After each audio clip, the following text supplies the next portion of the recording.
Gregorinova je štartala z 15. mesta, po 2 streljanjih je bila že 5. En zgrešen strel stoje ni bil usoden.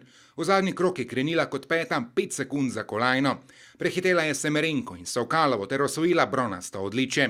Ko sem zavohala kolajno, sem dala res vse od sebe, je pa o uspehu kariere povedala 33-letnica. Vsekakor smo verjeli v to, zato smo prišli v Soči, naredili smo vse za to medaljo, ki je bila zaslužena, plod dolgoletnega dela cele ekipe in pa seveda Teje, njen trud je bil danes poplačan. To so Tejine 3. stopničke v posamični konkurenci, po srebru na svetovnem prvenstvu leta 2009 in 3. mestu v svetovnem pokalu v Oslu 2012.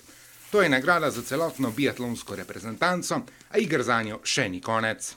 Nekaj tekmi še pred nami, Jakov še ni pokazal tega, kar zmore in mislim, da se bo zdaj ekipa lahko sprostila in bo tudi Jakov in pa mogoče Klemen pokazal to, kar znajo in nikoli ne reči nikoli, upamo še na kakšno medaljo.